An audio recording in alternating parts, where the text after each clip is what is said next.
여기 마지못해 한국에 오게 되었다는 프랑스의 수영선수팀이 있습니다. 그리고 그들은 한국의 식당 너머로 보이는 한국인들이 땀을 흘리며 음식을 먹는 장면을 보고 한국인들은 전부 야만인이라며 학을 떼고 마는데요.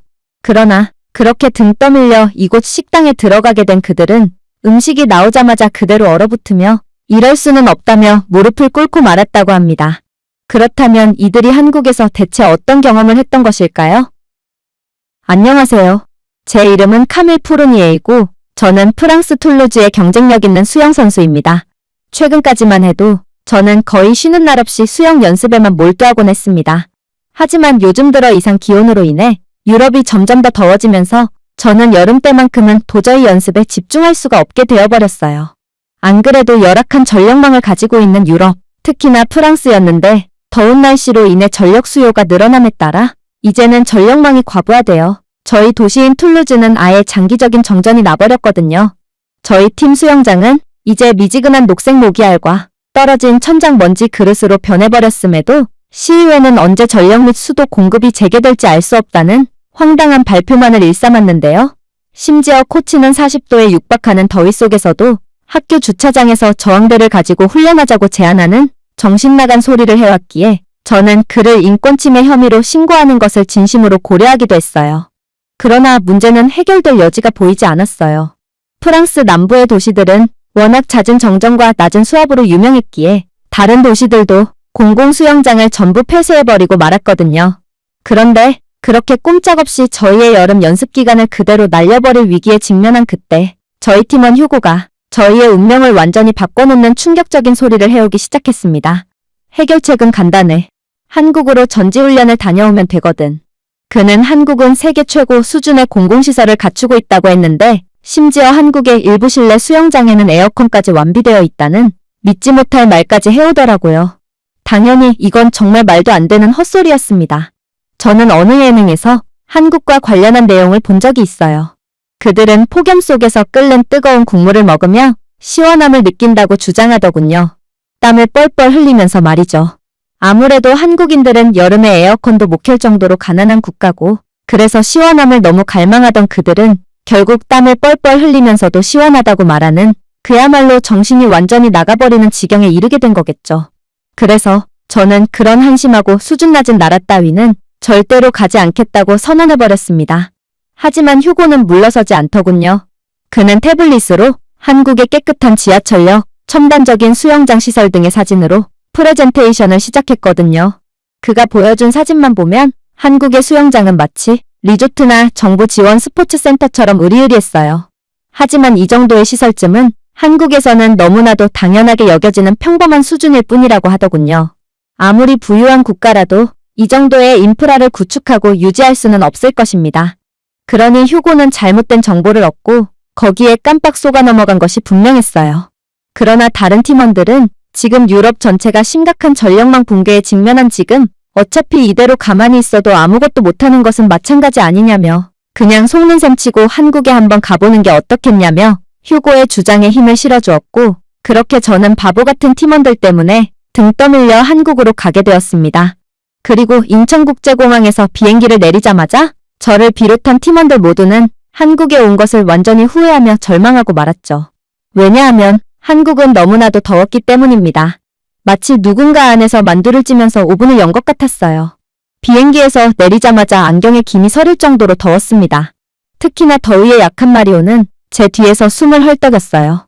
공기가 그야말로 끓고 있는 것 같아. 우리는 끓고 있는 국물 속에 내던져진 거야. 무슨 더위 하나 갖고 이렇게나 엄살을 떠냐고요? 아마 프랑스인들이라면 제 말에 공감할 수가 없을 것입니다. 하지만 한국은 그냥 덥기만 한 것이 아니었어요. 습도가 거의 100%에 육박할 정도로 습하면서 더웠죠. 한국에 온 것은 분명 실수였습니다. 결국 저희 모두는 한국이라는 거대한 밥솥에서 쪄 죽고 말 거예요. 당연했죠. 프랑스에서는 온도 조절기가 35도에 도달하면 기차 운행이 중단되고 정전이 시작되며 슈퍼마켓에서 얼음이 동나며 사재기가 시작됩니다. 그런데 한국의 체감온도는 45도는 되는 것 같았어요. 하지만 처음 한국행을 제안했던 휴고는 저희에게 미안한 기색도 없이 너무나도 자신감이 넘칠 뿐이더군요. 저는 그런 휴고를 보며 잔뜩 눈알을 부라리고는 그렇게 자동문을 통해 인천공항 터미널 건물 내부로 들어갔습니다. 그리고 모든 것이 바뀌었죠. 인천공항 안에는 또 다른 행성이 있는 것 같았습니다. 출입문까지의 단 1cm 차이로 출입문 밖은 지옥이지만 출입문을 들어서자마자 온도가 거의 15도 이상은 떨어진 것 같았어요. 땀 범벅이 된 머리카락이 이마에 달라붙는 것을 멈췄습니다. 다시 숨을 쉴 수 있었죠. 이게 도대체 무슨 상황이라는 말인가요? 프랑스 대다수의 공항에는 에어컨 따위가 아예 존재하지도 않습니다. 그래서 임시방편으로 설치한 대형 선풍기에는 승객들 모두가 달라붙어 필사적으로 더위를 쫓으려 애를 쓰고 있죠. 오죽했으면 프랑스 공항에는 부채나 휴대용 선풍기를 갖고 다니며 돈을 받고 바람을 쐬게 해주는 전문적인 직업까지 존재할 정도니 현재 프랑스의 이상기후에 따른 전력 공급 차질 문제가 얼마나 심각한지는 말해봤자 입만 아플 지경입니다. 하지만 한국 공항은 중앙 냉각 장치를 통해 공항 내부의 모든 곳을 사각지대 없이 시원하게 만들어주고 있었어요. 물론 인천공항 터미널은 엄청나게 크고 깨끗해서 마카롱을 바닥에 떨어뜨려도 문제없이 집어먹을 수 있을 정도처럼 느껴졌어요. 바닥은 말 그대로 천장을 반사하고 있었고 중간중간 보이는 식물은 장식용이 아니라 천연습도 흡수제로서 실시간 수분 측정값을 표시해주며 공항 이용객으로 하여금 최적의 환경에서 공항을 이용하도록 최대한으로 배려해주고 있었습니다. 하지만 제가 이곳에서 그 무엇보다 큰 충격을 받았던 부분은 따로 있었어요. 그건 바로 공항의 모든 좌석 위에는 온도를 세부적으로 조절할 수 있는 별도의 쿨링 좌석이 존재하고 있었고 또 체질적으로 추위를 많이 타는 승객들을 위해 특정 구역은 에어컨 바람의 영향을 최소한으로 막아주며 춥지도 덥지도 않은 온도가 유지되도록 배려하고 있었기 때문입니다. 한국은 어떻게 공항에서마저 이러한 놀라운 인프라를 구축해 놓을 수 있었을까요? 프랑스였다면 비용 문제로 이러한 냉방 인프라를 유지조차 못했을 테지만 애초에 이러한 냉방 인프라를 가동할 전력망 자체가 부족해서 절대로 한국과 같은 모습을 보여줄 수 없습니다. 하지만 한국은 공항 하나에 자신들의 기술력과 부유함, 그리고 배려심 깊은 국가적 분위기까지 전부 다 보여주고 있던 것입니다. 그러나 이러한 공항에서의 놀라움도 잠시 사라졌던 마리오는 마치 귀신이라도 본 사람처럼 완전히 혼비백산하여 저를 어디론가로 끌고 가기 시작했습니다. 그리고 그렇게 도착하게 된 곳은 다소 황당하게도 화장실이었어요. 그리고 이곳은 분명 공중화장실이었음에도 말도 안 되는 모습을 보여주며 저를 놀래키더군요. 각 화장실 칸막이 내부에는 개인 비데가 설치되어 있었고 프라이버시를 위한 배경음악, 공기정화 통풍구가 있어 어떠한 악취도 풍기지 않고 있었습니다. 심지어 한국에서는 공중화장실에서조차 에어컨이 가동되고 있었기에 저는 또다시 감탄을 연발할 뿐이었죠. 프랑스 공항의 화장실은 유료 화장실로 애초에 1,500원 상당의 돈을 지불하고 이용해야 하는데 이곳은 에어컨은커녕 변기 커버조차 없어서 허벅지 근육이 약한 사람이라면 아예 볼일을 보는 것조차 불가능합니다. 그래서 이들은 변기 대신 그냥 바닥의 일을 처리하는 편을 택하는 경우도 있죠. 하지만 한국은 제 아무리 최악의 망나니일지라도 도저히 변기에 제대로 볼일을 보지 않으면 안 되게끔 하는 최고의 화장실 인프라를 가지고 있었어요. 그렇게 놀라운 화장실 경험을 마친 뒤 저희는 공항을 빠져나가기 위해 계속해서 이동했습니다. 솔직히 저는 이동을 하면서도 혼란스러워진 제 생각을 도저히 정리할 수가 없었어요. 지금 프랑스에서는 에어컨이 없는 시민들이 공중분수로 돌진하며 뜨거워진 몸을 식히고 있습니다. 그리고 분수가 너무 더러워진 나머지 현재 프랑스 정부에서는 공중분수까지 폐쇄하겠다고 논의하고 있죠.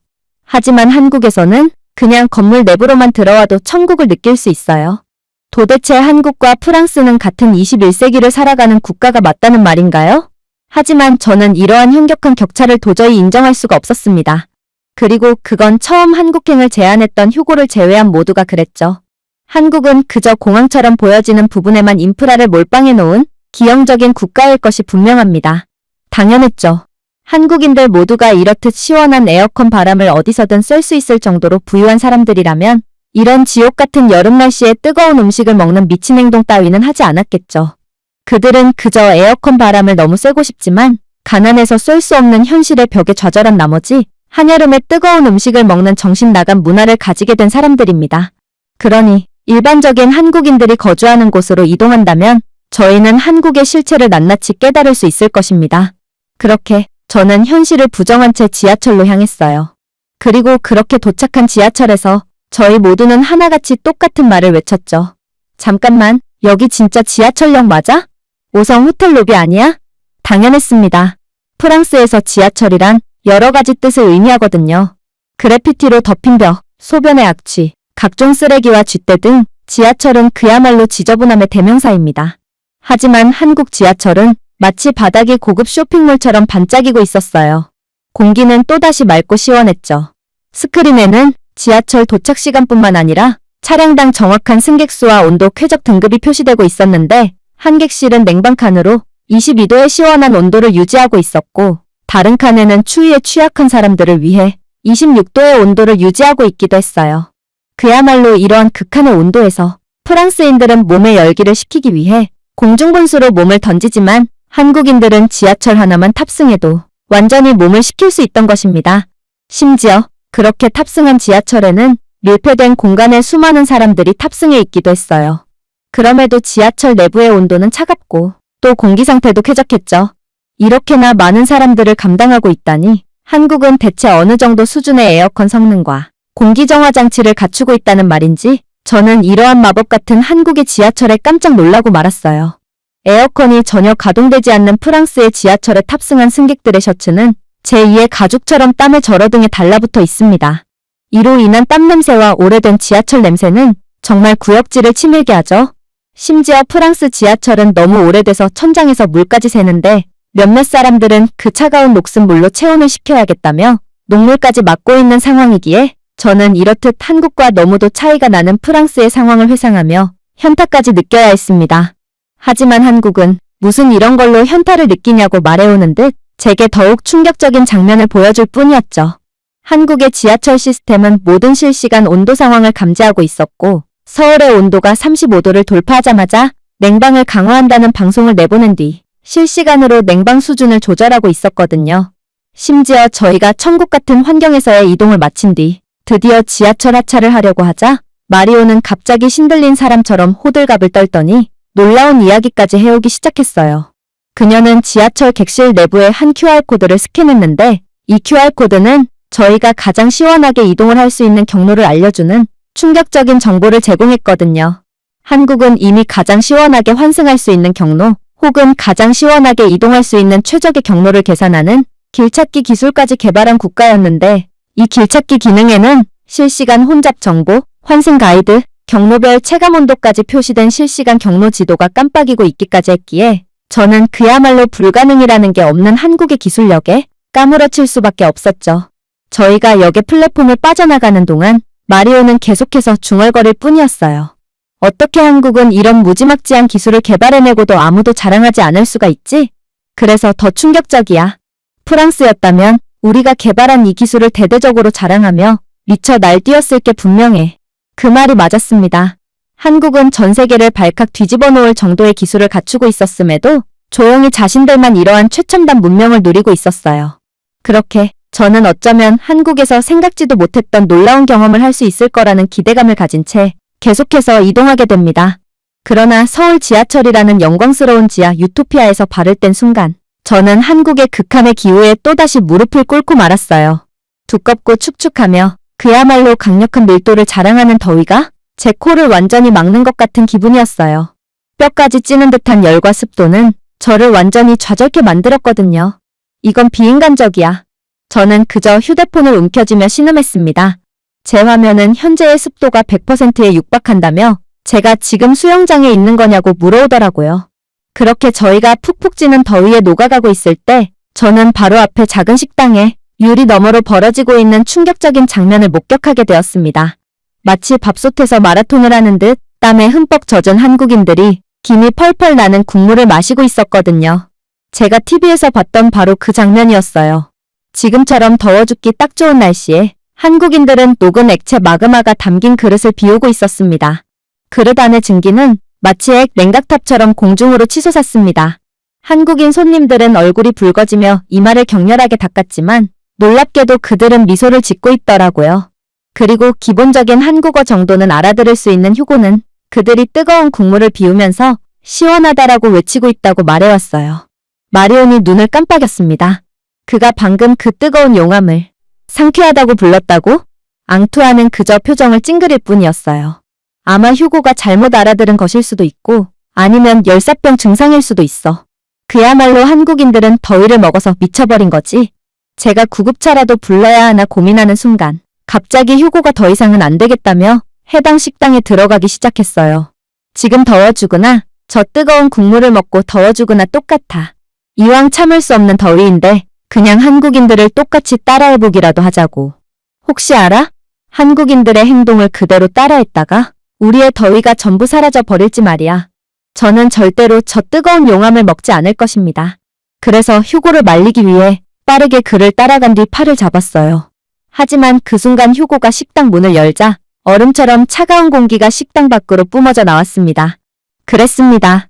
한국인들은 가난해서 여름에 뜨거운 음식을 먹는 것이 아니었어요. 이들은 이미 시원한 환경 속에서 뜨거운 음식을 먹고 있었던 거였죠. 도대체 왜일까요? 저는 알면 할수록 이해가 안 되는 한국인들의 모습에 그저 할 말을 잃고 말았어요.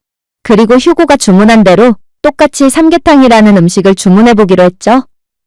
이곳은 분명 한국이라는 외국이었음에도 음식을 주문하는 과정은 프랑스에서보다 훨씬 쉬웠어요.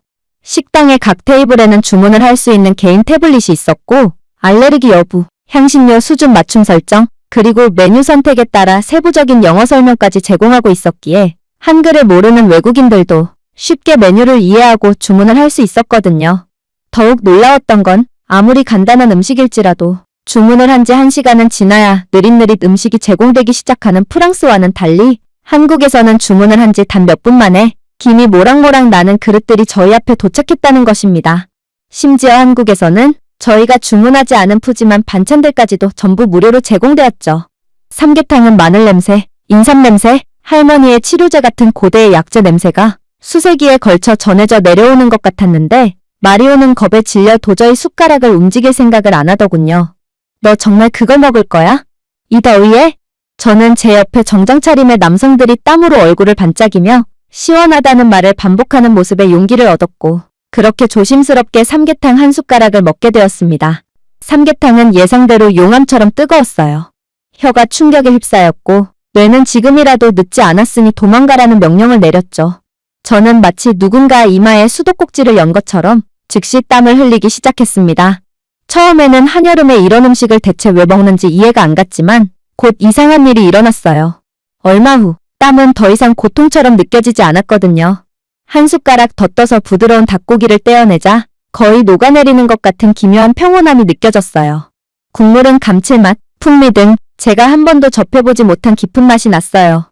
마늘은 거칠지 않고 부드럽게 느껴졌고 인삼은 건강식품 특유의 쓴맛이 아닌 오히려 달콤하게 느껴졌죠. 제 몸은 이제 더위에 죽어가고 있는지 아니면 더위를 아예 초월하고 있는지조차 모를 정도가 되었습니다.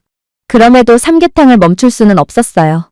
밥과 마늘, 대추, 인삼으로 속을 채운 어린 닭 한 마리가 통째로 들어있어 진하고 향기로운 삼계탕은 그야말로 제정신을 쏙 빼놓았거든요. 바로 그때 저는 무의식적으로 신음소리를 내며 말했습니다. 시원하다. 테이블이 얼어붙었습니다. 팀원들 모두가 저를 쳐다보더군요. 휴고가 웃음을 터뜨렸습니다.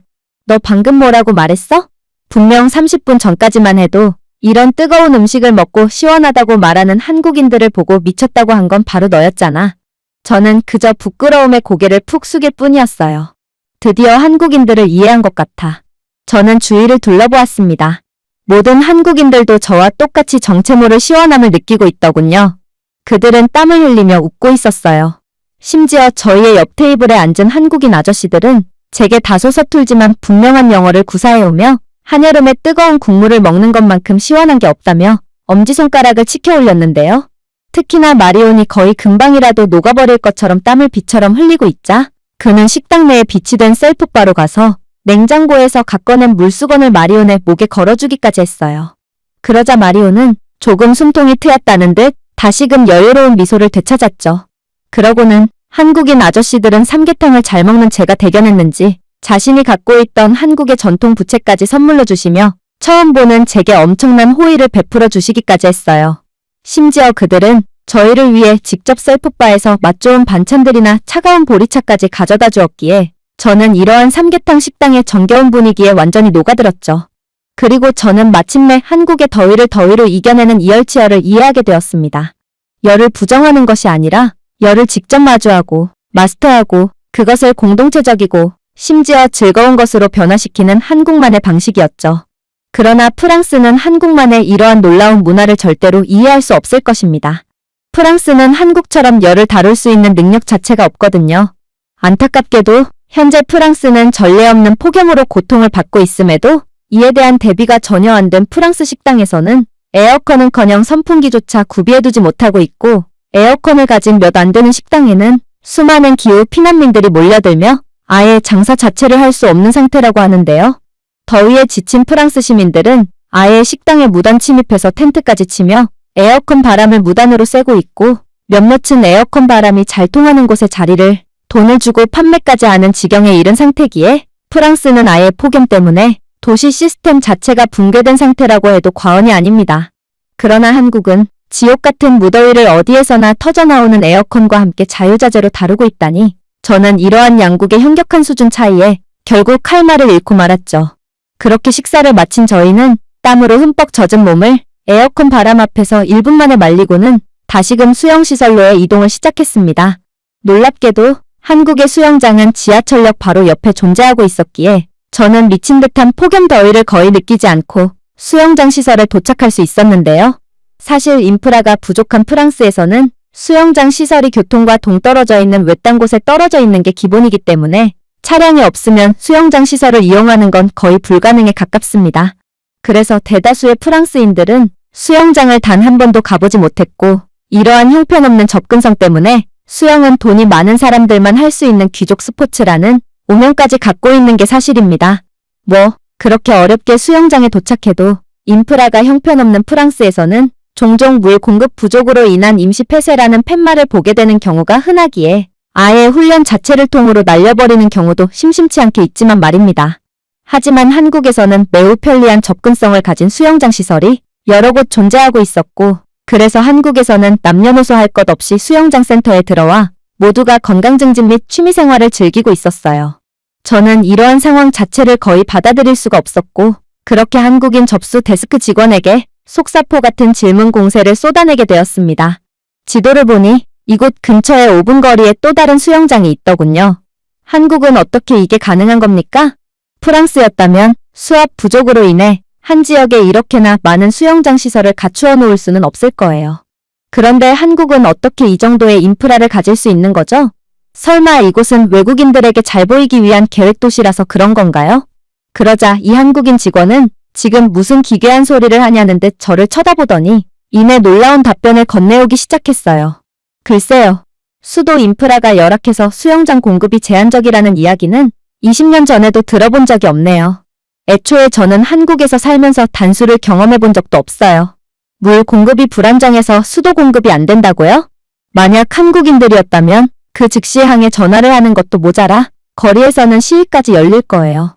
아무래도 조금의 빈틈조차 용납하지 않는 이러한 한국의 예민한 국민성이 한국이 완벽한 인프라를 건설할 수 있도록 도움을 주었을 수도 있죠. 저는 그녀의 말을 듣자마자 거의 피가 거꾸로 쏠리는 듯한 기분이 들었습니다. 사실 예민하고 불편한 국민성은 프랑스도 한국 못지않아요. 오히려 한국보다 훨씬 더 예민한 사람들이 바로 프랑스인들이라고 할 수 있죠.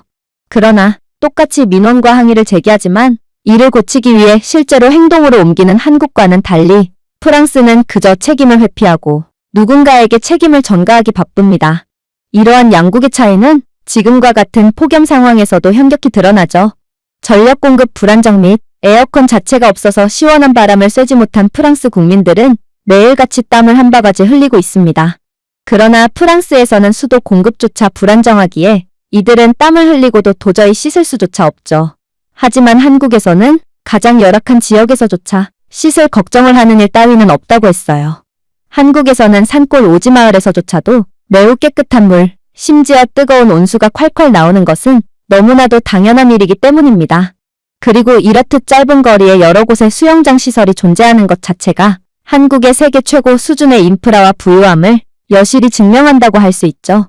물론 이곳 수영장의 기본적인 시스템조차 프랑스는 따라할 수조차 없을 정도로 우수하더군요.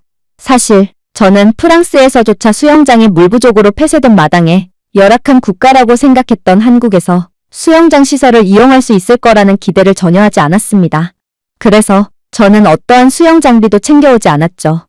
그러나 한국은 이러한 수영 장비를 챙겨오지 않아도 얼마든지 수영장을 이용할 수 있는 국가였습니다. 이곳 수영장에는 수영복을 구매할 수 있는 별도의 키오스크가 존재했고 저는 굳이 현금을 이용할 필요도 없이 카드 결제 한 번에 이 모든 장비를 결제할 수 있었거든요.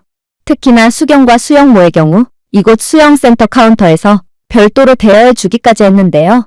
그런데 저는 이곳에서 수경과 수영모를 대여하다가 정말 믿기 힘든 사실을 발견하게 되었습니다. 바로 한국인 직원은 수영 장비를 대여하려는 제게 어떠한 담보 물품도 요구하지 않았기 때문이에요. 프랑스에서는 무언가를 대여하기 위해서는 신분증과 현금이 기본적으로 요구될 뿐만 아니라 프랑스인들은 신분증을 담보로 맡겼음에도 대여 물품이 자신의 물건이 아니라는 이유로 매우 험하게 다루곤 합니다. 그래서 프랑스에서는 대여 시스템 자체가 오래 지속될 수가 없죠.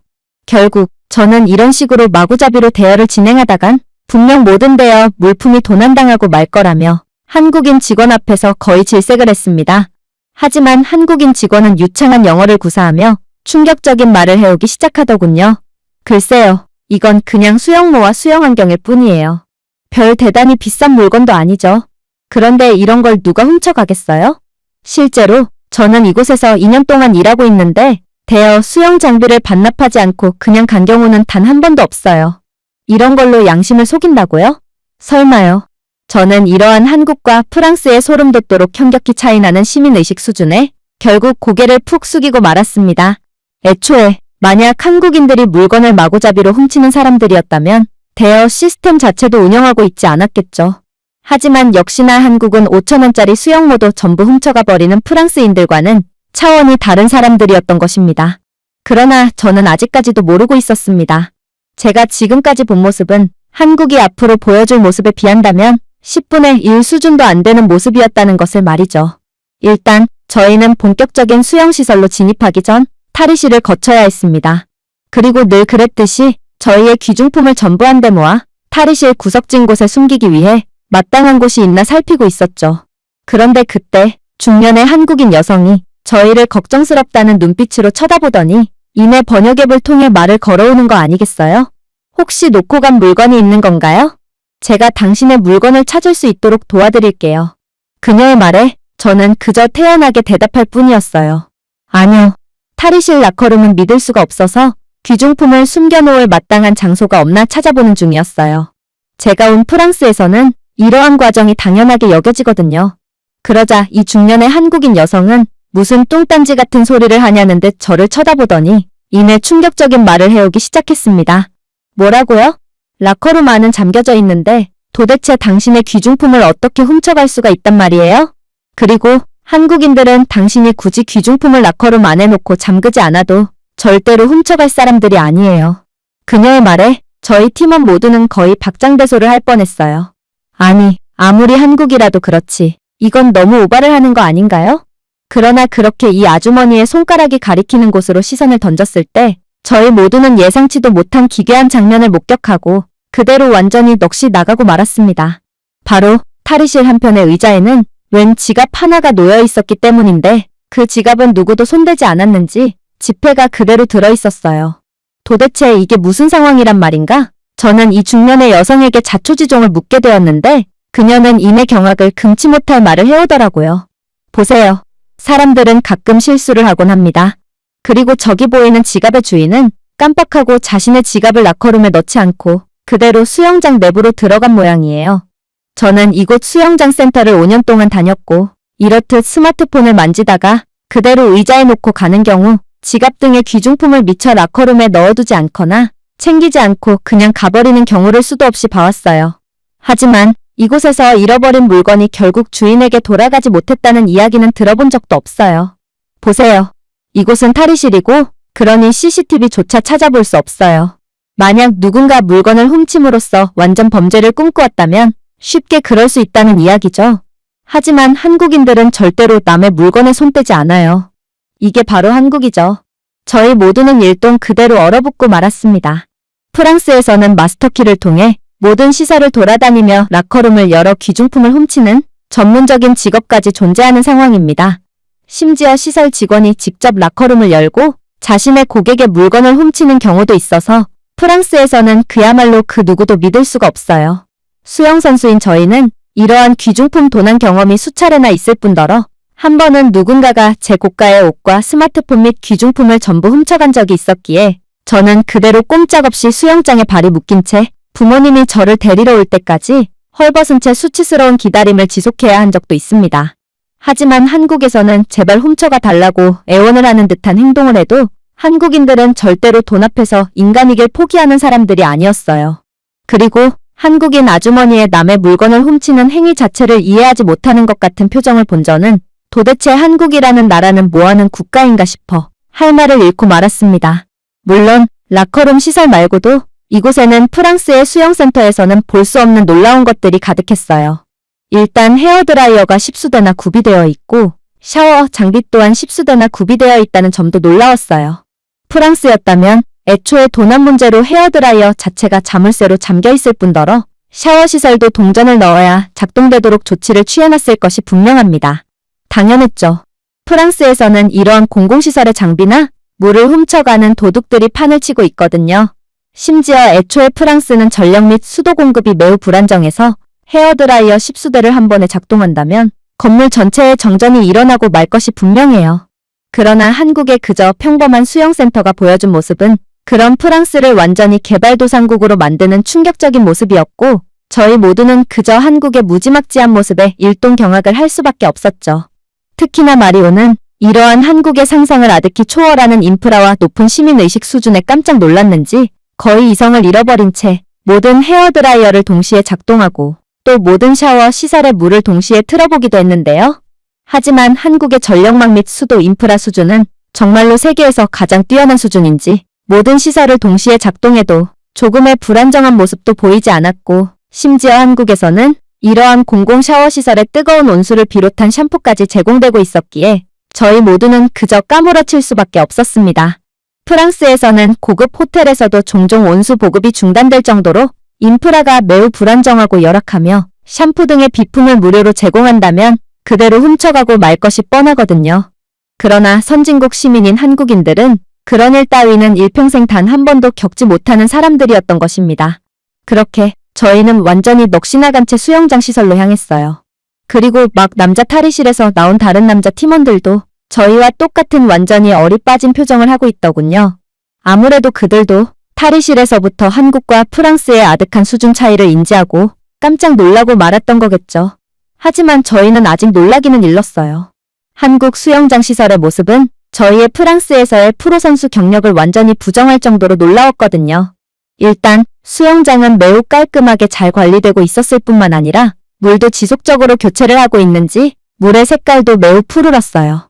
심지어 한국의 수영장에는 수영장 내부의 물이 일정 온도로 계속해서 유지되도록 체온 센서에 의해 유발되는 쿨링 미스트 스프레이까지 존재하고 있었고 몇몇 수영 초보들에겐 별도의 스마트 팔찌까지 무료로 대여해주며 수영 초보자들이 안전 수준 이상으로 심박수가 급증하면 안전 요원과 착용자 모두에게 경고해주기도 했어요. 그야말로 이곳은 수영장 그 자체뿐만 아니라 기술과 안전, 그리고 건강 등 모든 것들이 경이로울 정도로 유지되고 있었습니다. 안타깝게도 프랑스에서는 저희 같은 선수들이 훈련을 하는 수영센터에서도 이 정도의 높은 수준은 절대로 기대할 수 없습니다. 수영장 내부는 관리가 제대로 안 돼서 녹이 잔뜩 쓸어 있으며 수영장 물 또한 물 부족으로 인해 전혀 교체할 생각을 안 해서 거의 녹색에 가까운 오염된 물을 유지하고 있을 뿐이죠. 이끼가 끼어있는 수영장 물에는 정체불명의 갈색 건더기가 둥둥 떠다니고 있는데 저는 그게 나뭇잎이라고 믿고 통과했지만 제가 마주한 것은 즉각적인 구토를 유발하는 악취와 물살에 의해 잘게 가루로 쪼개지는 누군가의 배설물이었습니다. 심지어 몇몇 사람들은 기저귀를 찬 아이나 자신의 반려견을 수영장 내부로까지 데려오는 믿지 못할 수준을 보여주고 있는데요. 누군가 항의라도 한다면 이들은 프랑스 같은 자유의 국가에서는 모든 권리가 존중되어야 한다는 헛소리를 하지만 가끔 보이는 갈색 덩어리가 그대로 묻은 기저귀가 물에서 그대로 둥둥 떠다니는 모습을 보면 이들은 자유를 외치지만 그러한 자유를 책임질 생각 따위는 하지 않는 비겁자임을 쉽게 알 수 있습니다. 그러나 한국에서는 사람들의 평균적인 시민의식 수준 자체가 프랑스보다 훨씬 높은지 이곳에서 이해가 안 되는 행동이나 수준 낮은 행동으로 남에게 피해를 주는 사람을 단 한 명도 볼 수가 없었고, 아무래도 한국의 이러한 공공편의시설이 이렇듯 우수하게 유지되고 있는 이유도 전부 이러한 한국인들의 높은 수준에서 비롯된 것처럼 보였습니다. 심지어 한국에서는 이러한 불쾌한 상황을 애초에 원천 차단하고 있기까지 하다고 했는데요. 한국 수영장에는 생물학적 위험 프로토콜이 존재하고 AI 센서는 오염을 즉각적으로 감지할 수 있다고 했거든요. 만약 수영장 내부에 이물질이 발생하는 즉시 시스템은 수영장 섹션을 즉시 종료하며 자외선 살균을 활성화하고 심한 경우에는 수영장 물을 즉시 교체하는 절차를 시행한다고 했습니다. 하지만 이러한 한국의 무지막지한 모습은 그저 시작일 뿐이었어요.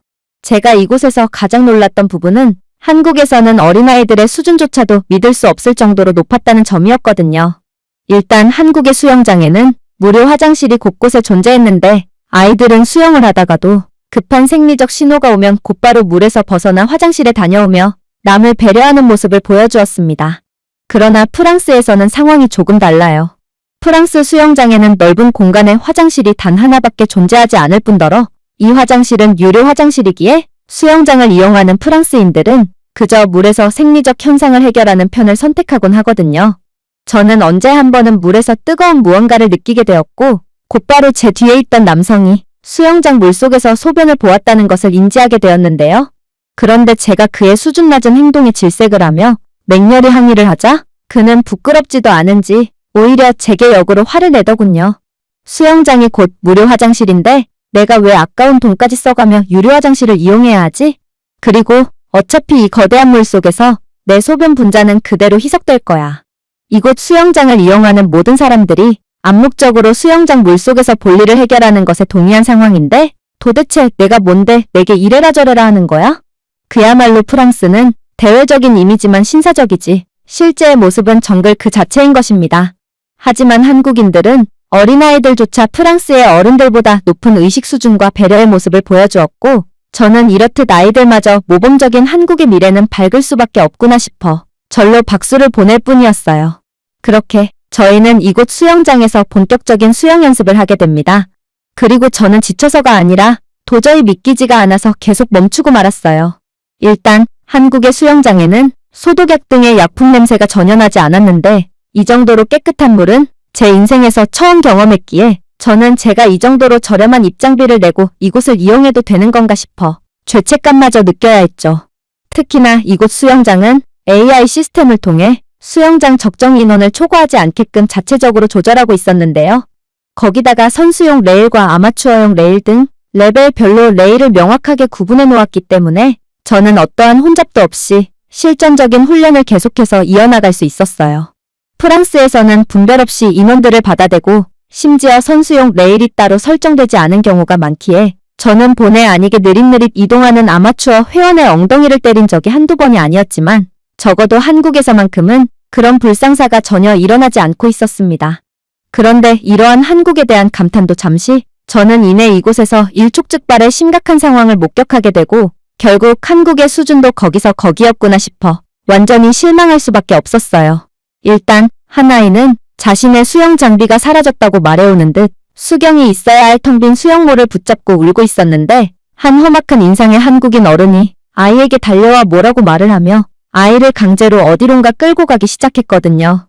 저는 처음에 한국인 어른이 공공장소에서 소란스럽게 구는 아이에게 야단을 치는 건가 싶었고 이대로 아이를 그대로 두면 위험한 일이 발생할 수도 있다는 생각에 그대로 아이를 향해 달려가게 되었는데요. 그런데 그렇게 한국인 어른이 아이를 데려간 곳에 도착했을 때 저는 완전히 경악을 할 수밖에 없었어요. 바로 수영장 한편에는 분실물 보관소가 설치되어 있었고 이곳 수영장에서 잃어버린 각종 수영 장비와 목걸이 등의 귀중품이 그대로 주인을 기다리고 있었거든요. 한국인들은 정말로 남의 물건을 주어도 훔쳐가지 않고 있었고 어떠한 대가도 기대하지 않고 너무나도 당연하다는 듯 분실물 보관소에 자신이 주운 물건을 둔 뒤 그대로 수영에 열중할 뿐이었어요. 사실 프랑스 수영장에는 수영장 바닥 부분에서만 집중적으로 헤엄치며 수영장 바닥에 가라앉은 귀중품을 수집한 뒤 판매해서 생계를 유지하는 전문적인 직업까지 존재하는 상황입니다. 그러나 한국에서는 한국인들 모두가 힘을 모아 남들이 잃어버린 물건을 되찾아주고 있었어요.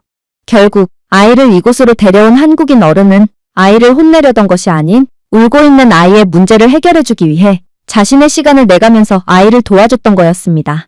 그 순간 저는 한국인들을 과소평가했다는 겸손한 깨달음에 가슴이 조이는 것을 느꼈습니다. 저는 지갑을 잃어버리면 되찾을 수 있을 거라는 모든 가능성과 희망이 사라지고 그래서 되찾을 의지조차 사라지는 문화에서 자랐습니다. 그러나 한국에서는 귀중품을 잃어버리면 다른 사람이 자신의 진실성을 보여줄 수 있는 기회가 되는 것 같았어요. 하지만 제가 이렇듯 감동을 느끼고 있을 무렵 저는 곧 끔찍한 위기의 상황에 직면하게 됩니다. 모든 상황은 마리온이 비명을 지르면서부터 시작되었어요. 그녀의 비명은 마치 누군가 방금 헤어드라이어를 물에 빠뜨린 것처럼 수영장 전체에 울려 퍼졌습니다. 어깨가 부러진 것 같아. 살려줘. 저는 급히 달려갔습니다. 사실 마리오는 저번 대회를 준비하다가 어깨 부상을 당했고 지금은 재활 훈련에 집중해야 하는 상황이었습니다. 그러나 마리오는 그만 무리해서 훈련을 진행했고 결국 문제가 터진 모양이었어요. 하지만 누가 그녀를 구해줄 수가 있을까요? 여긴 수영장이에요. 프랑스에서는 이렇듯 수영장에서 긴급한 상황이 발생해도 도움을 받을 수 있는 긴급 대응 시스템이 전혀 준비되어 있지 않습니다. 아마도 마리오는 병원이 있는 도시 중심부까지 3시간은 차를 타고 달려가야 겨우 의사를 만나볼 수 있겠죠. 그러나 그때 예상치도 못한 상황이 펼쳐지기 시작했습니다. 바로 웬 한국인 할아버지가 저희에게 다가오더니 이내 느릿느릿하지만 꽤나 분명한 영어를 구사하며 자신은 한의사라고 소개해왔거든요. 그리고 그가 정체를 밝히자 마리오는 공포에 질려 눈을 크게 떴습니다. 한의사요? 그건 사이비 의술 아니에요? 이 남자가 절대로 제 몸의 털끝 하나도 건들지 못하도록 해주세요. 그러나 휴고는 그러한 마리온을 달랠 뿐이었어요. 마리온, 걱정하지 마. 한의학은 사이비 의학이 아니야.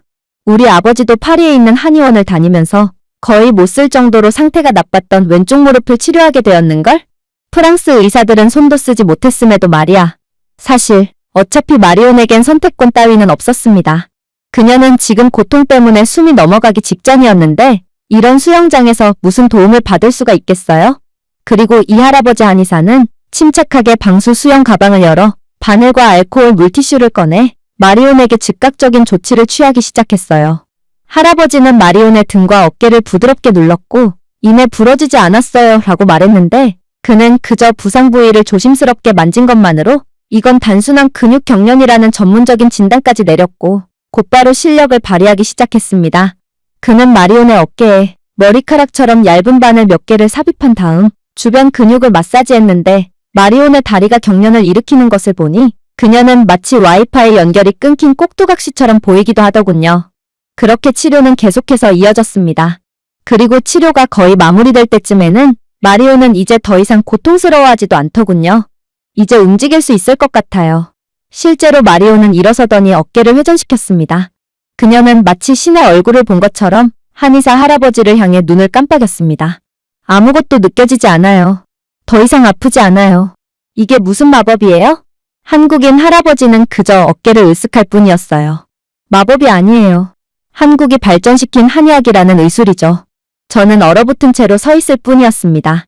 이것은 그늘진 뒷골목 약초 치료법이 아니었어요. 사실 빈부격차가 심한 프랑스에서는 도저히 병원에 갈 형편이 되지 않는 사람들이 넘쳐납니다. 그래서 많은 프랑스인들은 인증된 병원 대신 무면허 불법 의사들을 찾아가곤 하죠. 공구함의 펜치를 사용하여 치아 발치를 하고 마취 대신 독한 술을 주는 그런 곳 말입니다. 당연히 위생관리는 전혀 되고 있지 않지만 이러한 무면허 의료가 프랑스인 대다수가 받을 수 있는 의료의 한계인 것이죠. 그러나 한국에서는 완전히 다른 상황이 펼쳐지고 있었어요. 한국에는 다양한 의술을 선택할 수 있고 또 우수한 보험 제도 덕분에 아픈 사람들이 안전하고도 수준 높은 치료를 받을 수 있는 권리가 주어진다고 했죠. 심지어 극악의 접근성 및 대기시간 때문에 어쩔 수 없이 무면허 병원을 찾는 프랑스인들과는 달리 한국의 의료는 정확하고 깨끗하고 빠르다고 했는데요. 한의사 할아버지는 만약 자신이 마침 이곳 수영장에 있지 않았더라도 한국에서 병원은 어디든 눈만 돌리면 찾아볼 수 있기에 즉각적인 치료를 받을 수 있었을 거라고 말해오더군요. 마리오는 프랑스에서는 아무리 치료를 받아도 전혀 차도가 없던 자신의 어깨가 한국에서 침 몇 번 맞은 걸로 거의 완전히 나아버린 상황에 거의 울먹이며 돈을 지불하겠다는 의사를 밝혔는데요. 하지만 한국인 한의사는 그저 여러분은 우리나라의 손님입니다 라고 말한 뒤 우리는 서로를 돕습니다. 그게 바로 한국만의 방식이죠라는 추가적인 대답을 건넨 뒤 어떠한 돈의 지불도 거절한 채 그렇게 떠나버렸어요. 이제 마리오는 프랑스도 하루빨리 한의학을 공식적인 대학교 교육과정에 추가해야 한다며 떠들어댔지만 이내 이러한 의료적인 부분에서 마저 현격한 격차를 보이는 양국의 수준의 현실을 깨닫고는 결국 입을 다물 뿐이었어요. 그렇게 저희는 훈련을 마치고 수영장에서 나오게 됩니다. 그리고 저희가 수영센터에서 나가려고 할 때 저는 충격적인 장면을 목격하게 됩니다. 그건 바로 수영센터 건물 내부에는 푸드코트가 있었기 때문이었죠. 사실 프랑스 수영장에는 그저 유통기한을 보장할 수 없는 싸구려 샌드위치 가판대가 존재하는 게 전부입니다. 그리고 노숙자들은 사람들이 남기고 간 샌드위치를 호시탐탐 노리기까지 하고 있고 만약 샌드위치를 남기지 않고 전부 다 먹으려고 한다면 노숙자들이 보복까지 가하고 있는 게 현실이죠. 이게 바로 프랑스 치안의 실태입니다. 그러나 한국에서는 완전히 다른 상황이 펼쳐지고 있었어요. 여기 한국에는 깨끗하고 밝고 에어컨이 설치되어 있는 번화한 음식 전용층이 존재하고 있었거든요. 어떤 음식을 고를 것인지는 의논할 필요조차 없었죠. 저희는 그저 마늘과 고추장, 참기름의 향기로운 냄새를 따라 한국인 가족들이 가득한 현대식 식당에 홀린 듯 앉게 되었거든요. 역시나 끈적하고 반쯤 박살이 나 있는 프랑스의 푸드코트와는 달리 한국에서는 모든 테이블이 깔끔했어요. 그리고 저희는 이미 이열치열의 위대함에 대해 잘 알고 있던 상황이었습니다. 그래서 강철도 녹일 것 같은 매콤하고도 뜨거운 소고기 국물인 육개장을 주문했어요. 양지머리, 콩나물, 파, 쫄깃한 당면이 걸쭉하게 어우러져 검은 돌솥에서 끓으며 도착했고 그 위력을 경고하려는 듯 거품이 계속되고 있었죠. 그리고 마침내 육개장을 한 입 먹었을 때 저는 이열치열의 논리를 다시 한번 이해하게 되었죠. 음식이 뜨거울수록 그 음식을 마침내 굴복시켰을 때 더 시원해지는 느낌이 들었거든요. 소고기의 풍미, 대담한 고추기름, 발효 페이스트의 감칠맛, 생파의 갑작스럽고 날카로운 시원함 등 역시나 한국의 육개장은 깊이가 대단했어요. 혀가 뒤집히는 것 같았고 코에서는 콧물이 잔뜩 흘렀죠. 그럼에도 불구하고 저는 미소를 지었습니다. 육개장은 맵기까지 했기에 삼계탕을 먹을 때보다 훨씬 더 많은 땀이 흘렀지만 저는 땀을 흘릴수록 시원한 느낌이 들었거든요. 그리고 제 동료들 또한 이러한 한국만의 여름을 극복하는 방법을 이해하게 되었는지 저처럼 땀을 뻘뻘 흘리면서도 멈추지 않고 육개장을 계속해서 비워나갔죠. 그렇게 저희는 완벽하게 배를 채우고 다시 수영센터 밖으로 나갔습니다. 수영장 밖으로 나가는 순간 저희는 충격에 대비하고 있었어요. 서울의 7월 햇살은 일주일 내내 무자비하게 내리쬐며 고층 빌딩에서 빛나고 아스팔트에서 빛나며 모든 숨결을 습한 열기로 감쌌거든요. 하지만 그렇게 걷다 보니 저는 뭔가 다른 느낌이 들기 시작했습니다. 순간적으로 더는 숨이 막히는 것 같지 않았거든요. 그리고 저는 주위를 둘러보다가 그 이유를 알아차리게 됩니다. 저희는 반사 패널로 덮인 크고 우아한 캐노피 바로 아래에 서 있었거든요. 그리고 그 아래에는 2개의 안개 선풍기가 그늘진 인도를 가로질러 시원한 증기를 부드럽게 불어넣었습니다. 구조물에 내장된 디지털 화면에는 온도, 습도, 자외선 지수, 근처 대중교통까지 걸리는 시간 등이 표시되어 있었어요. 그랬습니다. 한국에서는 이렇듯 더위로 인한 사고를 막기 위해 길거리 중간중간 더위를 피할 수 있는 간이 쉼터가 존재하고 있던 거였죠. 그리고 저희가 도시에 깊이 들어갈수록 저는 그러한 한국의 천재적인 피난처들을 더 많이 보았습니다. 예를 들면 주요 도로 모퉁이마다 있는 버스 정류장이 그랬어요. 에어컨과 선풍기가 있는 매끈한 유리 부스 안에는 스마트폰을 충전할 수 있는 충전 포트와 공기청정기 기능이 탑재되어 있는 벤치 등 지능형 냉각 스테이션이 있었는데 이곳에서는 굳이 버스를 기다리는 사람들이 아니더라도 하나같이 더위를 쫓으며 시간을 보내고 있었습니다. 노인들은 책과 아이스 음료를 들고 편안하게 앉아 온화한 한국어 톤으로 대화를 나눴고 4가지 언어로 된 표지판에는 무료 냉방 쉼터라는 문구가 적혀 있어서 외국인들까지 이곳에서 쉴 수 있도록 배려해주고 있었어요. 역시나 한국은 선진국답게 거리 곳곳에는 조경을 위한 식물들과 산책로들도 잘 구비되어 있었는데요. 그런데 이러한 산책로에는 시간이 지정된 스프링클러가 작동되며 온도를 낮추고 식물들이 말라 죽지 않도록 하고 있더군요. 횡단보도에서도 마찬가지였어요. 한국은 조금의 틈조차 용납할 생각이 없는지 횡단보도 근처에는 뜨거운 햇빛을 피할 수 있는 거대한 그늘과 간이의자까지 설치되어 있었기에 이러한 더위 상황에 취약한 노인들이 안전하게 의자에 앉아 신호를 기다리고 있더군요. 저는 이러한 한국의 놀랍도록 선진적인 모습을 보고 그저 부러움에 고개를 떨굴 뿐이었어요. 현재 프랑스에서는 폭염 상황에도 어떠한 냉방복지가 이루어지지 않고 있고 프랑스 당국은 에어컨이 설치되어 있는 사람의 집을 공공쉼터로 임시적으로 지정하겠다는 황당한 주장만을 반복하고 있을 뿐이거든요. 이러한 상황에 랑스에는 폭증한 선풍기 수요로 인해 이제는 선풍기조차 구할 수가 없게 되었고 광장에서는 휴대용 선풍기를 들고 다니며 바람을 쐬게 해주는 대가로 금전적인 요구를 하는 전문적인 직업까지 생겨난 상황이죠. 그러나 한국에서는 이러한 천재적인 방법 덕분에 체감 온도를 효과적으로 줄이고 있었고 저는 이렇듯 프랑스와는 비교도 안 될 정도로 수준이 높은 사회에서 살아가는 한국인들이 부러워 미칠 지경에 이르렀어요. 그렇게 저희는 이동을 계속했습니다. 그리고 마침내 모퉁이를 돌아 건물 옆에 설치된 작은 도서관 부스에 발을 들였을 때 저는 깜짝 놀랄 사실을 깨닫게 되었죠. 이 공공도서관 내부에는 시원한 에어컨이 설치되어 있었지만 저는 이젠 더 이상 이런 부분이 놀라웠던 게 아니었어요. 벽에는 책들이 줄지어 있었는데 이 도서관은 무인으로 운영되는 양심 도서관이었기 때문이었습니다. 프랑스였다면 이러한 무인 도서관이 생기자마자 책은 물론이거니와 책장채로 그대로 도난당하고 말 것이 분명해요. 아니, 서로 책들을 훔쳐가기 위해 난타전까지 벌어졌겠죠. 그러나 제가 이곳 도서관에 대한 설명을 자세히 보자 이곳 무인 도서관은 거의 5년째 운영이 되고 있다고 하더라고요. 이 무인 도서관이 5년 동안 유지가 되었다는 점은 그야말로 한국인들은 절대로 이곳 도서관의 책들을 훔쳐가지 않았다는 것을 뜻했습니다. 그러니 무인 도서관이 유지될 수 있었겠죠. 한국인들은 정말로 다른 사람들이 보나 안 보나 끝까지 양심을 지키고 있던 것입니다. 하지만 더욱 놀라웠던 점은 따로 있었어요. 바로 이곳 도서관은 책장의 공간보다도 책이 더 많았다는 것인데 이 말은 한국인들은 책을 적시에 반납하는 걸로도 모자라 자신의 책을 이곳 도서관에 기부까지 하며 그야말로 도서 회수율을 100% 이상으로 유지하고 있었다는 뜻이었기 때문입니다.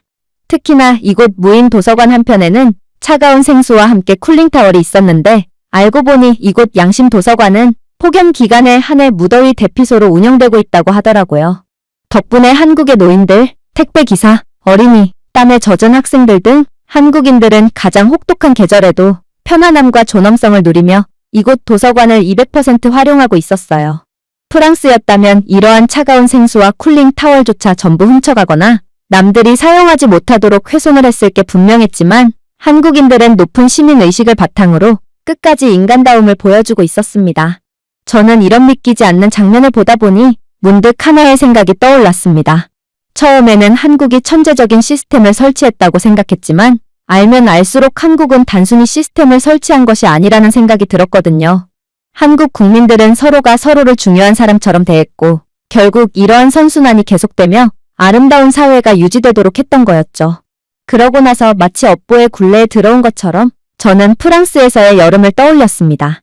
프랑스의 온도가 38도를 넘어갔을 때도 프랑스 정부는 실내에 머물면서 물을 마시라는 쓸모없는 말만을 반복할 뿐이었고 그것이 폭염 정책의 전부였습니다. 더위 취약계층인 노인들은 열사병으로 쓰러져갔고 진작에 가동을 멈춘 공공분수대에는 녹조와 떠다니는 비둘기 사체만이 즐비할 뿐이었죠. 버스는요? 에어컨도 없고 창문이 고장나 열지도 못하는 고물버스는 아무도 탑승하지 않았습니다. 그 버스는 마치 승객을 목적지까지 실어주는 것이 아닌 지옥으로 실어주는 것처럼 느껴졌거든요. 그렇게 저희는 한국에서의 여정을 계속했습니다. 그리고 한국의 놀라운 인프라와 시스템을 경험하다 보니 시간은 어느새 밤이 되었죠. 프랑스에서 해가 졌다는 것은 상점들이 문을 닫고 거리가 어두워지며 우버 기사가 제 호출을 취소하지 않기를 기도해야 하다는 것을 뜻합니다. 그만큼 몹시 위험해지며 사실상 밤에 프랑스는 약쟁이와 범죄 조직들이 점령을 했고 경찰들조차 출동을 거부하는 무법지대로 변하고 말거든요. 하지만 저희는 한국을 믿었습니다. 한국에서는 아무리 밤이라도 그런 일 따위는 절대로 벌어지지 않을 것 같았거든요. 그리고 실제로 자전거 도로가 희미한 파란색으로 빛나고 빌딩 곳곳에 조명이 LED로 반짝이는 서울의 밝은 야경을 보니 저는 역시나 한국에서는 아무리 밤이라도 위험한 일 따위는 일어나지 않겠구나를 확신할 수 있었어요. 그리고 저는 안전함과 청결, 엄청난 양의 네온에 둘러싸여 주위를 둘러보며 혼잣말을 할 뿐이었죠. 아무래도 한국의 도시는 잠을 자지 않는 것 같아 사람들의 극한의 편리와 안전을 위해 계산하고 예측하고 적응하고 여전히 미소를 짓고 있지. 그리고 휴고는 한국은 새벽까지도 안전한 세계에서 몇 안 되는 국가 중 하나라며 그러한 몇 안 되는 국가 중에서도 한국은 단연 가장 안전한 국가로 정평이 나 있다고 하더군요. 그래서 저희는 도전을 하게 되었습니다. 저희는 프랑스에서 단 한 번도 밤을 즐긴 적이 없습니다. 매우 위험하거든요. 그래서 거의 인생 최초로 한국의 밤을 있는 그대로 즐겨보기로 결정했어요. 그리고 그렇게 찾아가게 된 한강에서 저희는 한강공원까지 이동하기 위해 지도 앱을 켤 필요조차 없었습니다. 한강공원까지 가는 포장도로는 빛나고 있었는데 말 그대로 타일을 따라 작은 LED 조명이 흐르면서 완만한 강물 흐름처럼 보행자를 안내했거든요. 한국은 유명 관광지에 한해 보행자들이 안전하게 이동할 수 있도록 이미 모든 준비를 끝내놓은 상태였던 것입니다. 그렇게 저희는 한강공원에 도착했습니다. 저희는 한강 옆에서 대여한 피크닉 매트에 앉아 서울 스카이라인을 바라보고 있었는데 저희 주변에는 한국인 현지인들이 모여 각자의 방식대로 밤을 온전히 즐기고 있더군요. 어떤 사람들은 데이트를 하고 있었고 다른 사람들은 아이들이나 개들과 함께 달빛 아래 깔끔한 작은 피크닉에 모여 행복한 시간을 보내고 있었어요.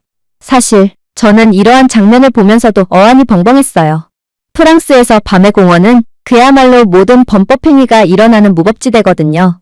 노숙자들은 공원 쓰레기통에 오줌을 싸고 있고 약쟁이들은 약을 거래하고 있으며 만약 이러한 밤 공원의 풀숲에 앉다가 정체불명에 버려진 주사기를 깔고 앉기라도 한다면 그야말로 돌이킬 수 없는 강을 건넌 것과 같게 되죠. 실제로 최근 프랑스에서는 한 초등학생 아이가 하교 후 공원에서 놀다가 밤사이에 약쟁이들이 버리고 간 주사기를 깔고 앉아 찔리는 바람에 언급하고 싶지도 않은 끔찍한 병에 감염되는 경우도 있었어요. 그러나 지금은 거의 밤 10시가 넘은 공원이었음에도 한국의 밤은 너무나도 안전했죠. 그리고 그렇게 저희가 앉아서 한국만의 분위기를 즐기고 있자 휴고가 놀라운 말을 해오기 시작하더군요. 나는 SNS에서 봤어. 한국의 한강 공원에 왔으면 반드시 치킨을 주문해야 한다고 하더라. 어떤 치킨을 주문할래? 달콤한 치킨? 매운 양념치킨? 아니면 반반? 저는 급하게 말했습니다. 아니 잠깐만, 지금 밤 10시가 넘은 시간에 그것도 공원 한복판에서 치킨을 배달받을 수 있다고? 그러자 휴고가 대답했어요. 그야 모르지. 하지만 한강 공원에서의 치킨 배달은 한국에서의 필수 코스라고 했어. 그리고 지금껏 우리는 한국에서 불가능이라는 것을 느낀 적이 단 한 번도 없지. 이번에도 한국을 한번 믿어보자. 그렇게 저희는 저희의 위치를 선택하고 치킨과 치즈볼, 차가운 맥주 등 무서운 정확도로 주문을 맞춤화하기 시작했습니다. 그리고 그렇게 주문을 완료했을 때 예상 배달 시간은 고작 40분이었죠. 프랑스에서는 오후 7시만 넘어도 배달기사가 안전상의 이유로 주문 자체를 거부하거나 혹은 위험수당으로 음식값 이상의 높은 배달료를 주지 않으면 출동조차 하지 않습니다. 하지만 한국에서는 한밤중에 수많은 인파 사이에서 40분 만에 배달이 완료된다고요? 그렇게 저희는 여러 의심을 하며 배달을 완료했습니다. 그리고 그렇게 35분 후에 한국인 라이더는 정말로 수많은 인파들 사이에서 저희를 완벽하게 찾아내서 저희가 주문한 치킨을 배달해 주더군요. 프랑스의 GPS 기술 수준으로는 저희의 위치를 한강공원이 아닌 한강 물속으로 가리킬 것이 뻔합니다. 그런데 도대체 어떻게 한국은 이러한 놀라운 정확도로 저희를 찾아낼 수 있었을까요? 저는 호기심에 못 이겨 한국인 배달 기사에게 번역 앱을 들이밀며 이건 불가능하다며 장문의 메시지를 남겼는데요. 그런데 배달 기사는 충격적인 내용이 적힌 번역 앱을 다시 건네오는 거 아니겠어요? 한국은 세계에서 가장 뛰어난 배송 인프라를 가진 국가예요. 그리고 이러한 배송 인프라는 한국이 자체 기술력으로 개발한 초고속 물류 네트워크, GPS 정밀도, AI 경로 최적화를 기반으로 하죠. 그러니 밀집된 인파 속에서조차 초고속 네트워크 및 초정밀도 GPS 기술을 기반으로 빠르고 정확하게 고객을 찾아낼 수 있는 거죠. 그렇게 한국인 라이더는 보온팩이 내장된 보온 가방에서 저희의 음식을 건네주었고 배달을 성공한 후 배트맨처럼 밤으로 달려갔습니다. 저희가 치킨 포장을 열었을 때 치킨의 향기는 그야말로 저희를 완전히 강타했습니다.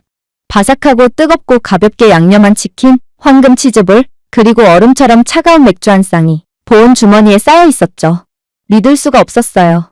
저희는 공원 한가운데 별빛 아래에서 일주일 내내 먹었던 그 어떤 것보다 더 수준이 높은 치킨을 먹고 있었어요.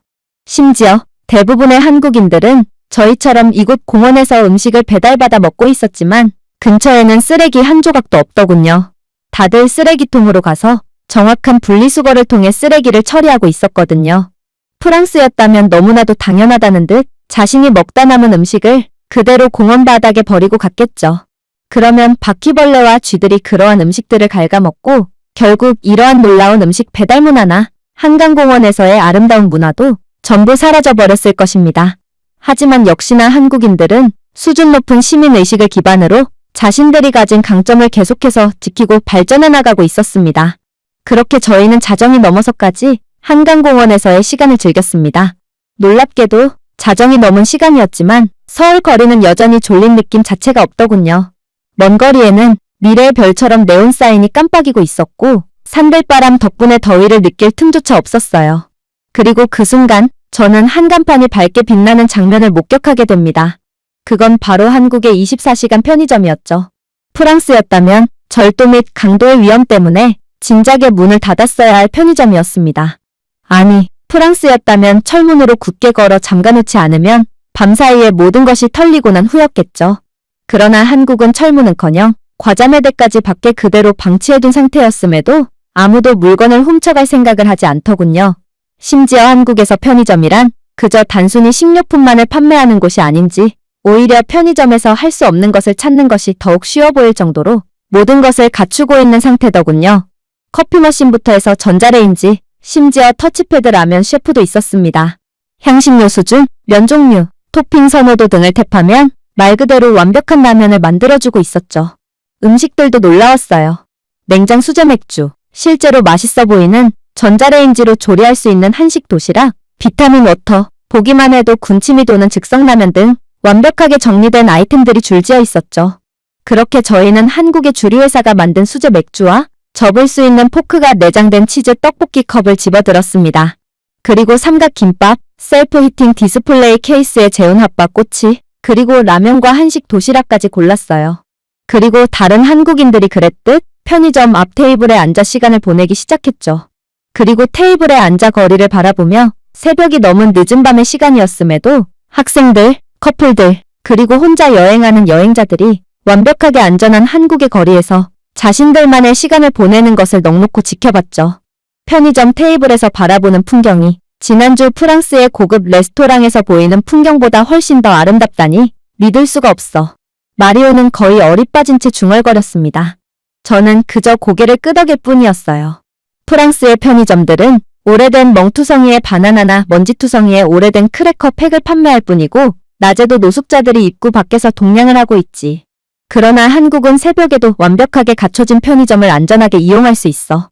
그렇게 저희는 이러한 완벽한 환경 속에서 맥주를 한 캔 두 캔 비워갔습니다. 맥주는 차갑고 라면은 매콤했으며 환경은 놀랍도록 안전했기 때문에 저희 모두는 처음 느껴보는 새벽 편의점이었지만 두려움 없이 지갑을 테이블 위에 두고 시간을 보낼 수 있었어요. 그리고 제가 서울 하늘 아래서 건배를 하면서 문득 떠오른 생각이 있었습니다. 한국은 단순히 밤을 버티는 것이 아니라 밤을 기념하는 나라였다는 것이죠. 해가 진 후에도 삶의 리듬이 멈추지 않는 나라에서 편리함은 문화가 되어 있었어요. 그리고 어떻게 된 일인지 자정의 편의점 테이블에서 팀원들과 함께 전자레인지에 구운 만두를 먹는 것은 그 어떤 파리 와인바보다 더 고급스럽고 의미 있는 일이었습니다. 저희는 맥주와 함께 셀카를 여러 장 찍었습니다. 저희가 SNS에 게시한 사진을 본 프랑스에 있는 친구들은 저희 보고 미쳤다며 그렇게 새벽에 나돌아다니다간 괴한에게 잘못 걸려 모든 것을 잃고 말 거라며 호들갑을 떨더군요. 저는 그런 그들을 보며 마치 제 한국에 오기 전에 사고방식과 삶의 태도가 떠올라 오히려 부끄러움을 느낄 뿐이었습니다. 제 프랑스에서의 시간은 얼마나 우물한 개구리 같았단 말인가요? 그야말로 한국은 전 세계가 지향해야 할 미래라는 것을 인정을 하지 않을 수가 없었습니다. 제가 준비해온 내용은 여기까지입니다. 끝까지 시청해주셔서 진심으로 감사드리며 여러분들의 구독과 좋아요, 알림 설정은 영상 제작에 큰 힘이 됩니다. 이상 세모튜브였습니다.